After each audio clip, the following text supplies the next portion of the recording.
Et on vous parle voiture ce matin dans le débat sur Sud Radio. Selon l'Observatoire des déplacements à Paris, la vitesse moyenne dans la capitale, mesurée les jours ouvrables entre 7h et 21h, était de 11,6 km en 2021. On est loin des 50 km/h autorisés normalement en ville, déjà. Exactement. Donc on se pose la question, 30 km/h, le monde de demain bientôt et les zones à faible émission. Faut-il supprimer totalement les voitures en centre-ville? On vous pose la question sur le compte Twitter de Sud Radio. N'hésitez pas évidemment à réagir, à commenter, à voter et puis à appeler le standard de Sud Radio 0826 300 300.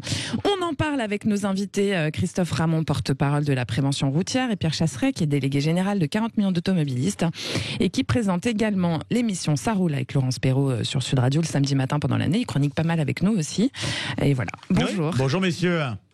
Bonjour. Merci d'avoir accepté de débattre avec nous ce matin sur Sud Radio. Alors, précisons pour ceux qui ne connaissent pas forcément Montpellier que la circulation est déjà interdite dans l'hypercentre. Quoi qu'il en soit, l'ensemble de la ville sera limité à 30 km/h à partir de dimanche prochain. Christophe Ramon, avant de parler de sécurité routière, on va beaucoup en parler, de prévention. Peut-on dire que Montpellier fait figure de précurseur avec cette mesure, ou est-on vraiment sur une tendance de fond qui touche l'ensemble du pays ? Alors c'est vraiment une tendance de fond. Les zones 30 km/h existent depuis 30 ans. Oui. Donc aujourd'hui, on a des milliers de communes qui utilisent ces zones 30 pour sécuriser par exemple les écoles, les centres-villes, voire des quartiers entiers. Et depuis 2015, 6 ans, les communes peuvent carrément passer à 30 km/h et le 50 km/h devenant l'exception sur des artères importantes par exemple.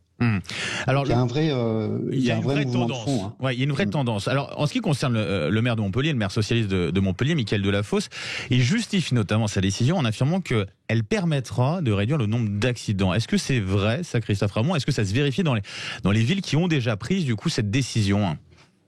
Ah oui, alors dans les premières expériences, il y a eu des évaluations, notamment à Toulouse, où dans les quartiers où il y avait pas mal d'accidents qui ont été réaménagés en zone 30, il y a eu une baisse du nombre d'accidents qui était de l'ordre de 50, voire 70% à certains endroits. Ah oui. Alors, le 30 km/h ne fait pas tout. Si vous voulez, si vous mettez 30 km/h sans réaménager les rues, c'est beaucoup moins efficace. Oui, c'est dans un ensemble de mesures finalement qu'on peut avoir une certaine efficacité. Pierre Chasseret, je rappelle que vous êtes délégué général de 40 millions d'automobilistes. On a l'habitude, comme disait jeudi, de vous entendre avec plaisir régulièrement sur Sud Radio. Vous le comprenez, vous l'entendez, cet argument sécuritaire sur le passage de 50 à 30 km/h en ville qui peut avoir un impact, parmi d'autres mesures, sur cette question de la sécurité et d'avoir moins d'accidents du coup de la route? Bon, allez, on va arrêter la langue de bois, on va arrêter le politiquement correct, on va passer à la vérité, ça va faire du bien. Ça va faire beaucoup de bien. Alors, le 30 km/h, comme le dit Christophe Ramon, tout seul, c'est-à-dire que si vous passez une rue, une ville à 30 km/h, sans aucun changement d'aménagement routier, ça ne sert strictement à rien du tout. Donc, ce qui veut dire que ce qui change les choses, c'est l'aménagement routier. C'est pas la limitation de vitesse, bien évidemment. Je me rappelle de tous les militants du 80 km/h il y a quelques années qui m'expliquaient que si on passait à 80, on allait sauver des vies, blablabla, etc. Les départements qui sont repassés à 90 voient aujourd'hui leur nombre d'accidents rester les mêmes que que par rapport aux autres départements qui sont passés à 80. Ce qu'il faut comprendre, c'est pas parce que vous changez un 5 par un 3 sur un panneau que vous passez de 50 à 30 que ça va changer les comportements. Si on a des problèmes, comme à Toulouse, comme le dit Christophe Ramon, où vous avez des zones particulièrement accidentogènes, dans ces cas-là, eh bien, ok, le 30 va venir matérialiser le danger, on réaménage la route, ça marche, c'est ponctuel, c'est parfait. Les villes qui passent partout à 30, on va être clair, ce sont des villes qui sont gangrénées par un pouvoir de nuisance d'élus écologistes au sein du conseil municipal qui pourrait faire vriller la municipalité et la faire basculer dans l'opposition. Donc ce sont des mesures qui plaisent à Europe Écologie Les Verts, mais ce sont des mesures vous dites que c'est des décisions idéologiques pour vous et qui n'ont pas finalement d'effets concrets, en tout cas les effets espérés, attendus. Ah oui, il n'y a même pas de doute. Juste alors, petite précision, est-ce que vous pensez, au-delà de ça, si c'est le cas dans certaines villes où on passe à 30 km/h au lieu de 50, est-ce que vous pensez, Pierre Chasseret, que cette mesure, elle sera facilement acceptée et respectée par les automobilistes? En clair, est-ce qu'aujourd'hui c'est possible de circuler en ville à 30 km/h?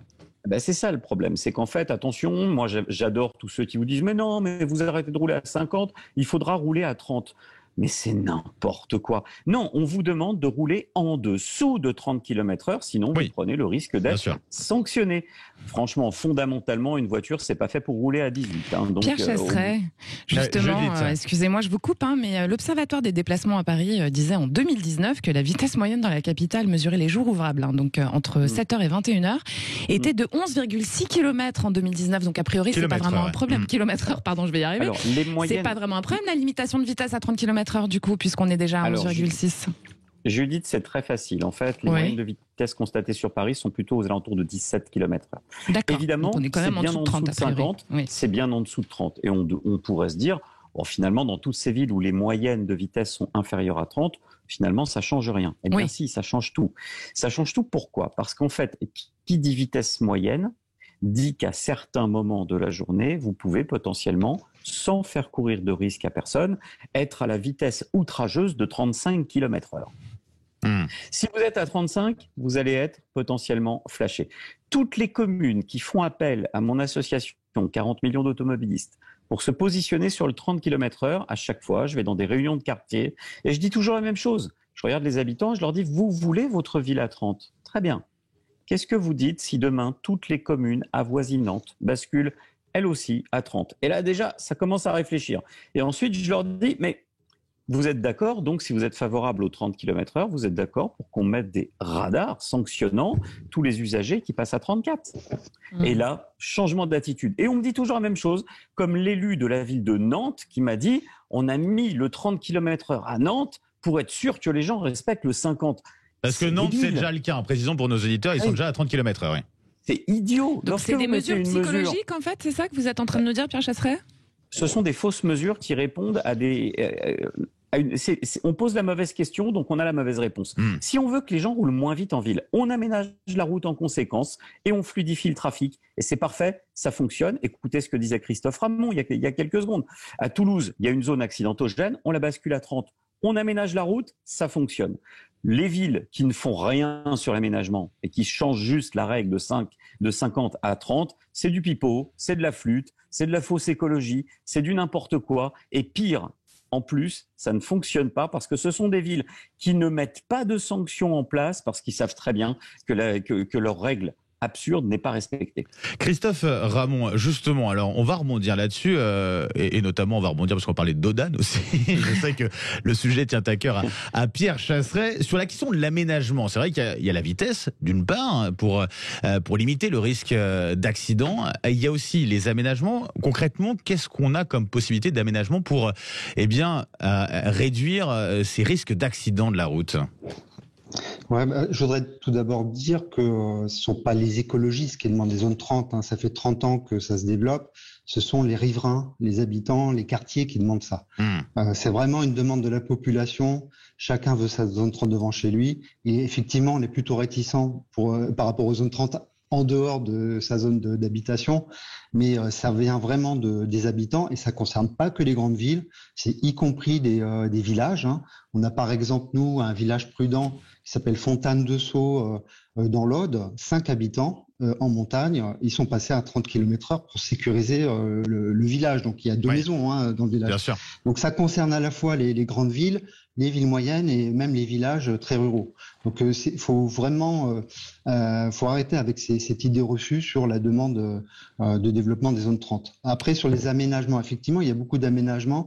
Il y en a qui sont très contraignants, et notamment les dodanes, qui ne sont pas toujours aux normes. Dont beaucoup sont illégaux aussi, il faut le dire. Hein.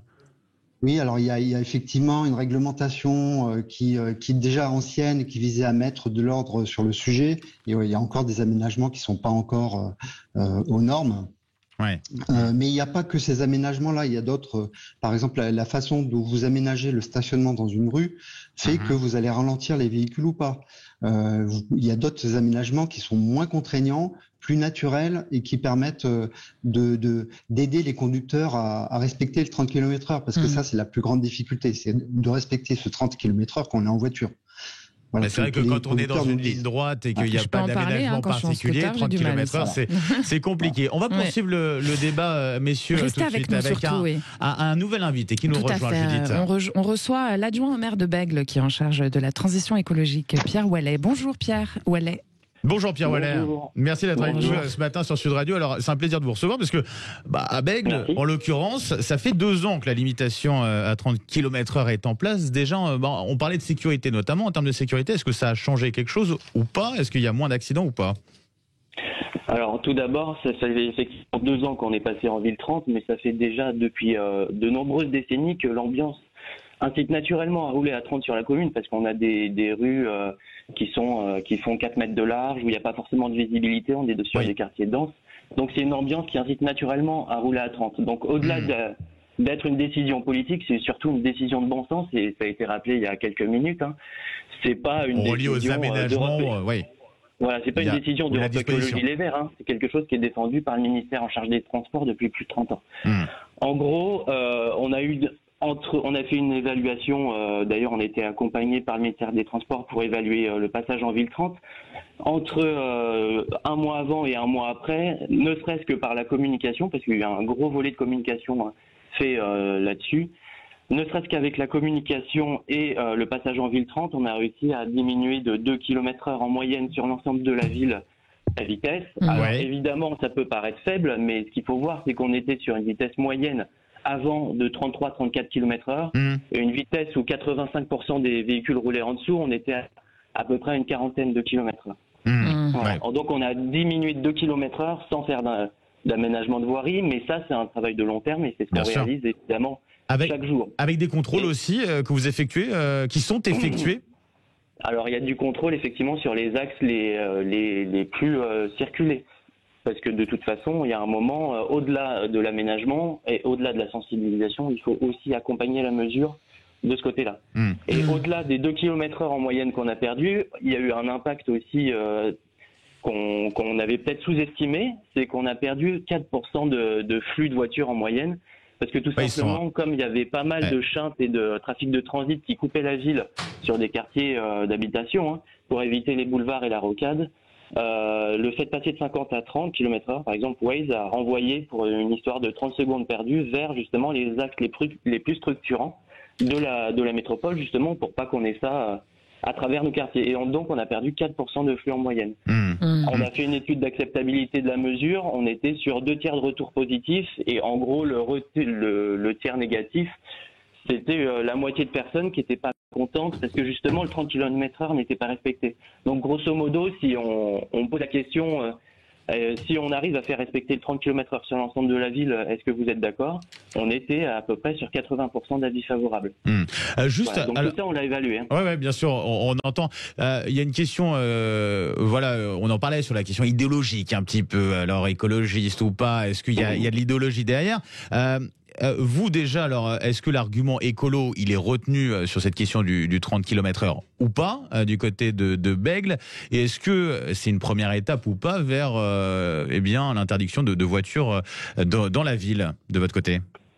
Alors l'enjeu écologique, il est évidemment prégnant. Ensuite, c'est pas le premier enjeu. Le premier enjeu, c'est la sécurité routière et un meilleur partage de la voirie pour inciter au report modal. Et c'est là justement qu'on va toucher à la transition écologique. Alors ce qu'il faut rappeler quand même, c'est que entre un choc à 30 km/h entre une voiture et un piéton, c'est 15% de risque d'essai. Et si on passe à un choc à 50 km/h, on passe à 80%. Donc là, on le comprend, l'enjeu de sécurité routière. Donc effectivement, comme ça a été dit, l'objectif, c'est pas de faire que de la signalisation, c'est d'aménager la voirie et de réguler derrière pour que ça incite naturellement les automobilistes à rouler à 30. Après, l'enjeu écologique, il arrive tout de suite après, parce que si justement on arrive à faire rouler les gens à 30 km/h, alors sur Bègles on n'est pas à 30, mais vous le voyez bien, on est sur une vitesse moyenne de 33-34, on n'est pas très loin, de toute façon c'est impossible de rouler à 50 sur des rues qui font comme je disais. Vous l'avez justement, Pierre Waller, excusez-moi, sur l'enjeu écologique, est-ce que vous observez, quand même on a envie de savoir, est-ce qu'il y a une diminution de la pollution à Bègles? Alors ça, on ne peut pas le quantifier parce que c'est hyper compliqué. Par contre, ce qu'on peut quantifier, c'est le report modal. Donc en gros, les gens qui quittent la voiture pour ne serait-ce que faire 1 kilomètre à pied pour aller déposer les enfants à l'école ou faire 3 kilomètres à vélo, tout ça au lieu du trajet en voiture avant. Et ça, le report modal, on le calcule, effectivement, il est important. Alors j'ai pas forcément les chiffres en tête, mais grosso modo, sur les 10 dernières années, la part modale du vélo, elle a plus que, on va dire, elle a été multipliée par 2 ou 3 sur Bordeaux Métropole. Et ce qu'il faut retenir aussi, c'est que la dynamique de Ville 30, c'est pas une dynamique politique de ELV ou une dynamique politique de gauche ou de droite. Toutes les communes y passent. Vous regardez la ville de Bordeaux, c'était une commune de droite il y a encore pas très longtemps, et c'était quelque chose qu'ils avaient aussi intégré. Il y a d'autres villes de droite qui sont également sur le même sujet. Donc c'est surtout une question de sécurité routière et de meilleur partage de la voirie. Eh ben, on l'aura compris. Merci en tout cas pour cet éclairage. Pierre Roualet, je rappelle, adjoint au maire de Bègles, en charge de la transition écologique. Un grand merci d'avoir été avec nous ce matin sur Sud Radio. On fera réagir d'ailleurs dans un instant, juste après la pub, nos invités. Ce matin, on est avec Christophe Ramon, porte-parole de la prévention routière, et Pierre Chasseret, qui est délégué général de 40 millions d'automobilistes et qui est très connu sur Sud Radio pour son émission Ça roule avec Laurence Perrault pendant l'année le samedi matin. On vous rappelle notre question du jour, du coup, et la question de ce débat: faut-il supprimer totalement les voitures en centre-ville qui vont être installées, je vais y arriver. Faut-il totalement supprimer les voitures en ville? Avec nos invités, nos débatteurs. On reçoit Christophe Ramon, porte-parole de la prévention routière, et Pierre Chasseret, qui est délégué général de 40 millions d'automobilistes et qui présente également, ne l'oubliez pas, l'émission Ça roule avec Laurence Perrault sur Sud Radio. Et qui est avec nous, alors vous pourrez regarder la vidéo, qui justement qui lève le doigt, le petit doigt à Pierre Chasseret. Qu'est-ce qu'il y a? Allez-y. Il a envie de parler. Alors, il y avait une réaction par rapport. Alors, on avait juste avant, pour le rappeler, on avait l'adjoint au maire de Bègles sur la transition écologique. Alors, l'adjoint au maire de Bègles vient de nous expliquer qu'en fait, on a baissé de 2 km/h les vitesses pratiquées en baissant la vitesse de 20 km/h. Il est très content. Et il m'a fait passer pour un imbécile lorsque j'ai dit que c'était des mesures un peu Europe Écologie Les Verts. Alors, qu'est-ce que j'ai fait? Persuadé de mon coup. Vous êtes un peu dur. Eh bien, oui. Je suis allé voir un petit peu le parcours du maire sur le site internet de la ville, la mairie-bègles.fr. Et je lis: Clément Rossignol-Puech adhère au Vert en 2002, où il participe pleinement à la dynamique Europe Écologie Les Verts. Tiens, j'aurais raison. Deuxième point sur lequel il nous dit pas tout, ce cher monsieur. Après, il peut avoir des convictions écolo. Il a le droit. Il peut, mais n'empêche que j'avais raison. Deuxième point, il nous a quand même expliqué que la vitesse moyenne était de 33 km/h dans sa ville. Ah, carton rouge. Après le carton jaune, voilà le rouge, parce que j'ai trouvé l'interview du maire qui explique qu'il a dû abandonner le tout 30 km/h dans sa ville parce que ce n'était pas accepté, et que les vitesses moyennes sont passées de 44 km/h à 40 km/h. C'est-à-dire que cette mesure du 30 a placé des habitants dans l'illégalité, alors que les habitants de Bègles se comportaient très très bien, puisqu'ils roulaient déjà des limitations. Voilà. Vous avez le droit, Pierre Chasseret. Par contre, je vous mets un petit carton jaune. Alors, pas encore de carton rouge, vous restez avec nous. Un petit carton jaune parce qu'on l'a reçu et il est plus là. Donc, il est plus là pour vous répondre. Donc, vous voyez, c'est une réalité. J'ai son interview sous les yeux. Mais voilà. Mais en tout cas, on aura eu les deux points de vue à ce niveau-là. Judith Belair. Oui, appelez-nous au 0826 300 300 sur le standard de Sud Radio pour réagir. Nous recevons ce matin notre auditeur Jacques qui appelle de la Manche. Bonjour Jacques. Bonjour. Alors Jacques, je suppose que vous avez envie de réagir à ce débat. Qu'avez-vous envie de nous dire? Eh bien sûr, ce serait l'idéal de ne plus avoir de voiture en ville. Seulement, il y a beaucoup de choses à faire avant. C'est-à-dire que au niveau des aménagements, par exemple, j'habite Saint-Lô, vous avez des pistes cyclables sur les trottoirs. Donc, il n'y a pas, si vous voulez, de structure sécuritaire pour les cyclistes et les trottinettes. Alors les trottinettes, ça devient une catastrophe aussi au niveau de la sécurité.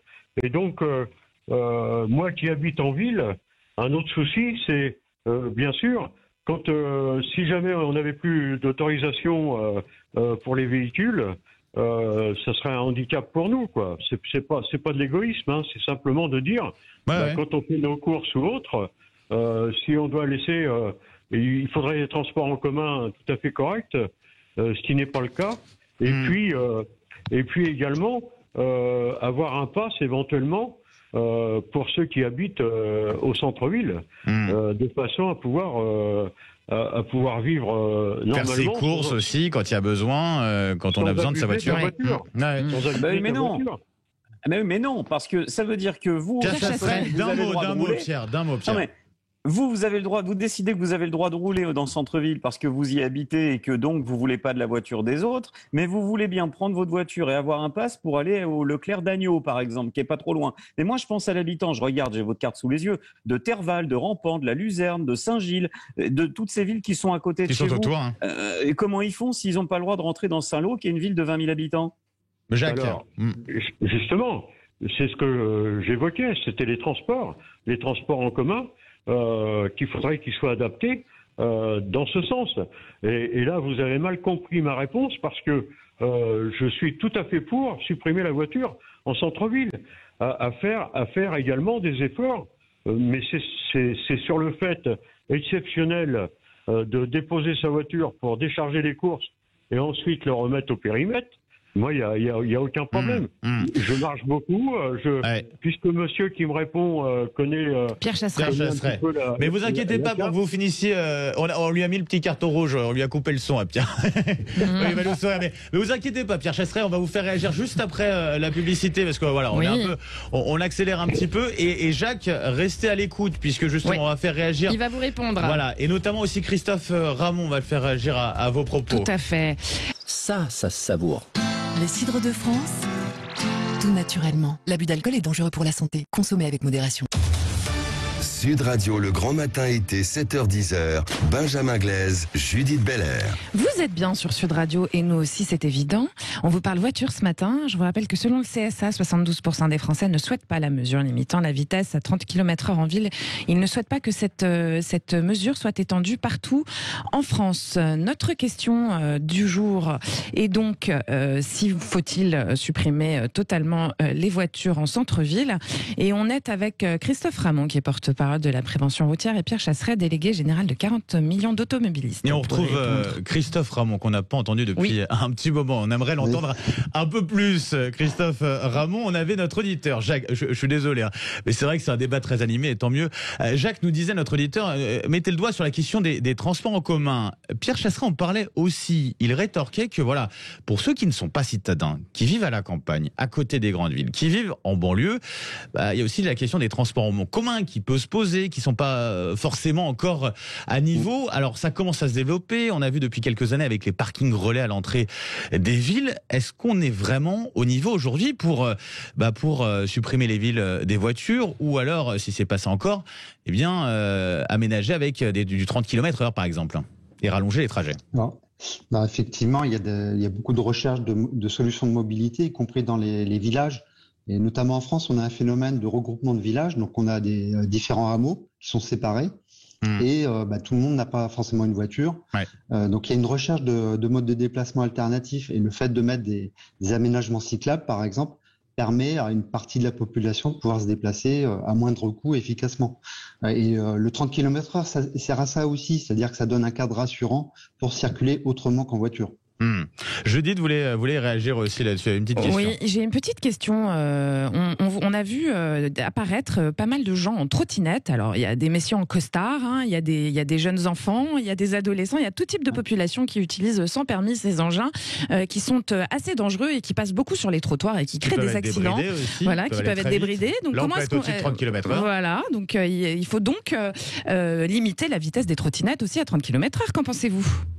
Christophe Justement, actuellement, mon association mène un programme qui s'appelle MobiProx, qui concerne les trottinettes électriques. Et on fait énormément de sensibilisation dans les villages, dans les entreprises, etc. Et il y a beaucoup d'idées reçues sur les sujets. Et en particulier, l'utilisateur moyen, c'est un utilisateur qui va au travail avec sa trottinette. C'est des gens qui ont un niveau de revenu plus faible que la moyenne, et qui ont besoin d'un mode de déplacement pas cher, efficace pour se déplacer. Par contre, il y a effectivement beaucoup de besoins de prévention, et notamment les règles du code de la route pour les engins de micromobilité sont mal connues. Le fait qu'on n'a pas droit de circuler sur le trottoir, qu'il faut s'assurer qu'on doit utiliser en priorité les aménagements cyclables, et qu'on doit s'équiper également. Ça c'est recommandé de mettre un casque. Donc nous, on diffuse ces bonnes pratiques, on informe, les gens sont très contents d'avoir ces informations. Mais effectivement, on a environ 500 000 engins qui sont vendus chaque année en France. C'est quand même énorme. Et du coup, on a des accidents. On va terminer avec Pierre Chasseret.